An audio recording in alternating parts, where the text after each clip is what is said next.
Muy buenas noches, mi nombre es César Calderón y les voy a exponer la clase de comunicación humana y sus componentes. Esta corresponde a la semana décima, es decir, del 1 al 4 de junio del 2020, dirigida a los estudiantes del segundo nivel básico de la mañana.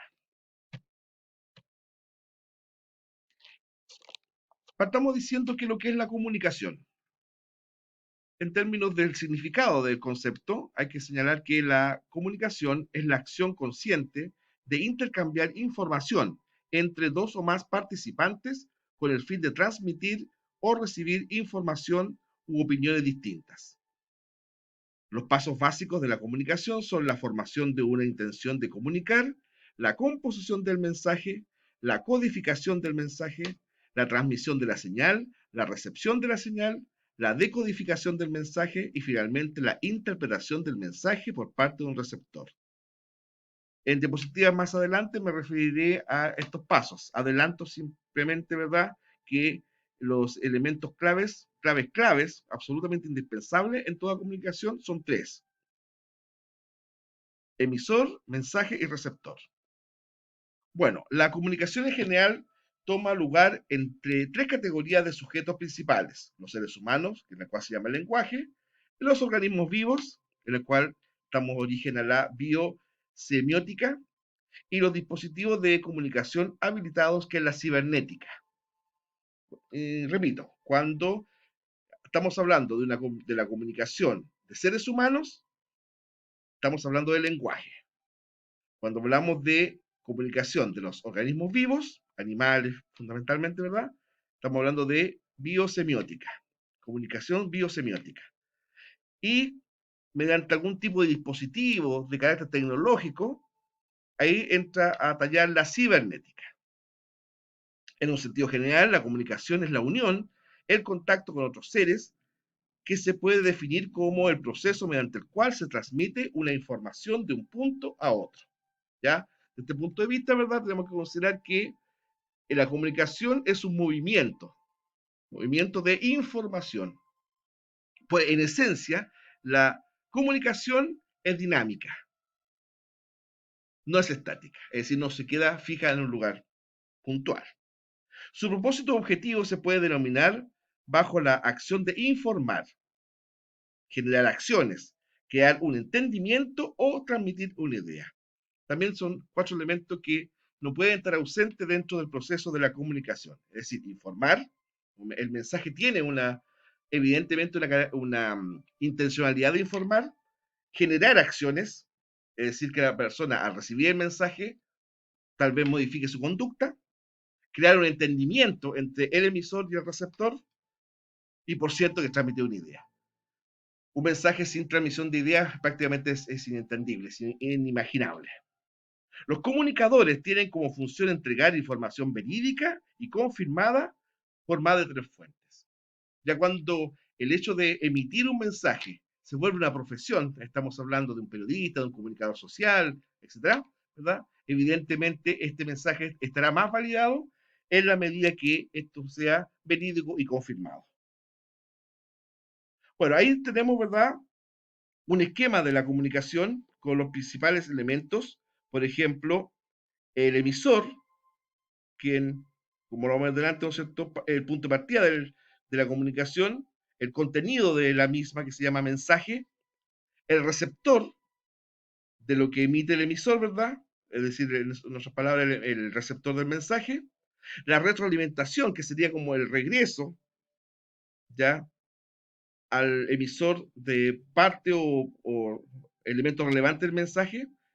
Bueno, y esto también consideramos, ¿verdad?, el canal, que es la vía por donde llega el mensaje a destino; el contexto donde emisor y receptor se desenvuelven; el código, en qué medida, ¿no es cierto?, el código facilita, o a veces, como vamos a ver después, ¿verdad?, facilita o perjudica el buen entendimiento entre personas, la buena llegada del mensaje; y ruidos y barreras, que son elementos que a veces hacen difícil o dificultoso en la llegada limpia y ágil de un mensaje a destino.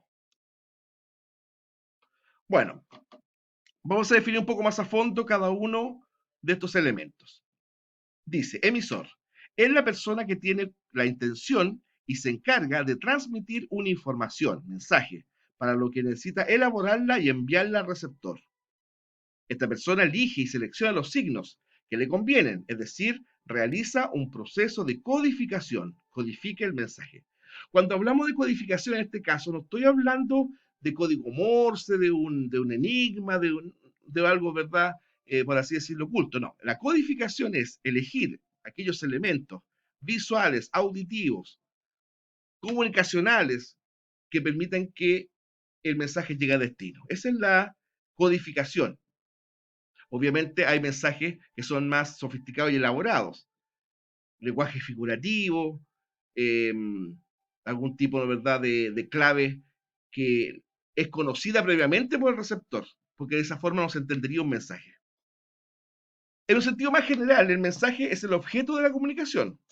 Está definido como la información o secuencia de signos que el emisor elabora y envía al receptor a través de un canal de comunicación o medio de comunicación determinado. El mensaje, en ese punto de vista, ¿verdad? Es como lo central de la comunicación. Ustedes dirán, ¿podría haber una comunicación sin emisor? Es prácticamente impensable tampoco. ¿Podría haber una comunicación sin receptor? A veces, como lo vamos a ver después, hay. O con un receptor difuso. Pero una comunicación sin mensaje, la verdad es que no tiene sentido.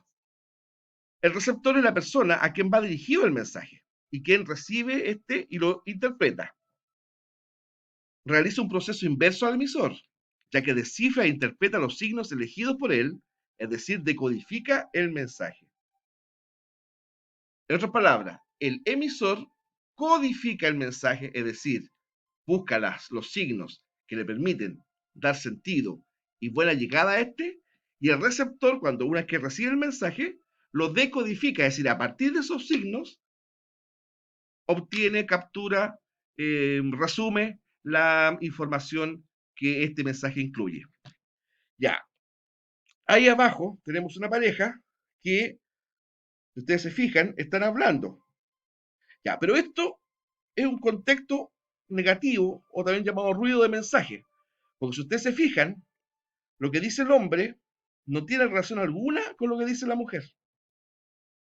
La mujer está hablando de cierto elemento acá. Yo veo una raqueta de tenis, veo un juego de amor, veo una cruz roja, veo un chupete de un bebé, etc. Y el hombre está hablando de aviones, está hablando de parece parecido con un torpedo, una bomba, ¿no es verdad? Signo peso, un automóvil, herramienta. O sea, acá estamos hablando de que dos personas al mismo tiempo están dirigiendo su mensaje, pero este no está llegando de forma eficaz al receptor. ¿Por qué? Porque cada uno de los emisores está más preocupado de seguir emitiendo su mensaje más que el receptor obtenga la información que se quiere llegar. Es lo que se denomina a veces en términos coloquiales el diálogo de sordos. A veces yo me fijo en ciertos debates, en la televisión, de repente en algunas conversaciones de tipo informal, en que las personas en realidad no intercambian una información, no elaboran una verdadera conversación. ¿Por qué? Porque en el fondo se remiten a hablar, y hablar no es lo mismo que conversar. ¿Ya? Hablar, ¿verdad? Es entregar o emitir un mensaje. Eso es hablar. En este momento yo no estoy conversando con ustedes, estoy hablando. Ahora, si ustedes estuvieran físicamente aquí conmigo y estuviéramos, no sé, intercambiando ideas con respecto a esta materia, ahí ya sería una conversación, diálogo, ¿cómo le vamos a llamar? Entonces, muchas veces ocurre que cuando se hace hincapié en la emisión del mensaje y no en la correcta decodificación del mismo, la verdad es que la comunicación auténtica no se produce o se produce muy poco. Bueno, ¿qué es lo que es el código? El código es un conjunto de signos que se combinan siguiendo unas reglas. Eso se llama semántica. Y que compiten su interpretación. Estamos hablando ahí de una decodificación, por el cual el emisor elabora el mensaje. El receptor también ha de conocer el código para interpretar el mensaje, para que se pueda producir la comunicación entre dos personas de distinta lengua, se hace uso del extranjerismo. ¿Ya? El código en el fondo es una convención, es establecer previamente qué elementos comunicativos se van a adoptar para que el mensaje llegue correctamente a destino. Cuando no existe esa convención, es decir, esa puesta en acuerdo, o simplemente el mensaje no llega a destino, o llega de manera deformada o muy dificultosa. ¿Ya? Por ejemplo, estaba conversando un cubano con un chileno, y el chileno le dice al cubano, ayer estuve como media hora con la guagua en brazos. Ayer estuve media hora con la guagua en brazos. Lo más probable que ese cubano, si no aclaró el concepto previamente, va a pensar que el chileno tenía mucha fuerza, que tenía una fuerza hercúlea, porque en Cuba, ¿verdad? A los autobuses se les dice guaguas. Entonces ahí hay un problema de eficacia del mensaje, porque el chileno está hablando, pensando anticipadamente que el cubano, ¿verdad?, sabe qué es lo que es una guagua, o si sabe lo que es una guagua de acuerdo a lo que él piensa que es. ¿Se dan cuenta? Otro ejemplo brevísimo, ¿ya? En Chile, pues, si dos estudiantes, supongamos, uno le dice al otro, oye, ¿te animas que hoy día hagamos la cimarra? Esa frase allá en Argentina no tendría sentido. Como la cimarra, cimarra es como el fenómeno atmosférico, el viento cimarrero, como la, ¿ya? Ahora, arrancarse del colegio en horas de clase, en Argentina le dicen hacer la rata. Hagamos la rata, dice el argentino, que es lo mismo que la cimarra en Chile. ¿Ya? Es decir, escaparse del colegio no es... Bueno, ahí tenemos, ahora, si estás hablando de distintas nacionalidades, tendrían que, para que el mensaje de verdad sea entendido, ambos tendrían que saber cómo se dice un determinado concepto de distintas formas en el otro país del cual es el amigo, ¿verdad? O la persona que se está conversando. Esos son códigos. Y no solamente hay códigos entre países, código de profesiones, código, ¿verdad?, de punto de vista del extracto social, del extracto geográfico. No es lo mismo, por ejemplo, como conversan no sé, por personas en un medio rural, campo, fundamentalmente, que un medio urbano. El medio rural está plasmado de terminología que tiene que ver con la naturaleza, con el entorno. Incluso hasta la entonación es distinta. La gente de medios rurales tiende a hablar más fuerte. ¿Por qué tiende a hablar más fuerte? Porque, ¿verdad? El contexto rural, como es generalmente al aire libre, hace muy necesario que para que una persona sea entendida, alce la voz. Bueno, el canal es el medio físico a través del cual se transmite el mensaje desde el emisor hacia el receptor.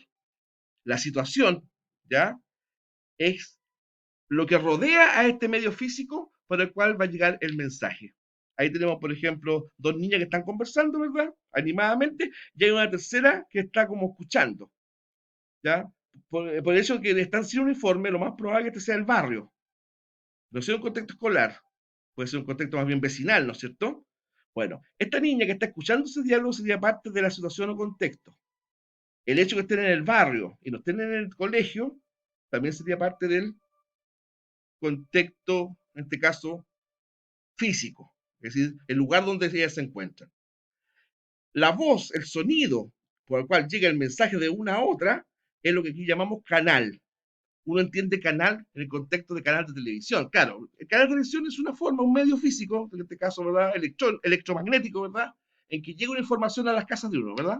Puede ser al aire o puede ser por el cable. Bueno, es un conducto para que llegue un mensaje al receptor. Tenemos la publicidad y propaganda, ¿verdad? Publicidad tiene fundamentalmente un sentido económico y comercial, vender algo, algo material, algún servicio puede ser también. Limpia hogar, ya hay una policía tomando nota. Y al lado, lo que es una propaganda, que se quiere instalar una idea, una opinión, una doctrina. I want you for US Army. Yo deseo que tú estés en, la armada, en el ejército estadounidense, ¿ya? Y también aquí están pidiendo que lleguen enfermeras. Entonces, esto se está solicitando, ¿verdad? Se está llamando al patriotismo del pueblo norteamericano. Esto es previo a la Primera Guerra Mundial. En cambio, acá se está publicitando la compra de un producto. El afiche es el elemento para lograr tal situación. Muchas gracias.